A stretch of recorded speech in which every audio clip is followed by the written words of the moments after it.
குழந்தைகள வந்து பள்ளிக்கு அனுப்புறதுக்கு அவர் பட்ட பாடு, அவங்களுக்கு சத்துணவு குடுக்க அவர் பட்ட கஷ்டம், மக்களுக்கு எப்படியாவது கல்விய குடுத்தா அவன் படிச்சுருவான், அவன் எப்படியாவது பொழைச்சுக்குவான்னு அவர் பட்ட மன கஷ்டம் எப்படிப்பட்ட ஒரு மனிதர கொச்சைப்படுத்துற விதமா நீங்க பேசுறீங்களே! இதெல்லாம் உங்களுக்கே நியாயமா இருக்கா? எவ்வளோ பெரிய அரசியல்வாதி அவரு. ம். இந்த இந்த இந்தியாவின் விடுதலைக்காக எவ்வளவு கஷ்டப்பட்ட ஒரு மனிதரு.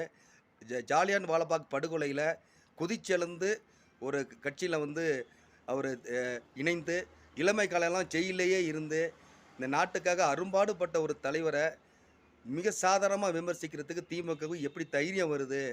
அப்படிங்கிறத ரொம்ப பார்க்க வேண்டியதா இருக்கு.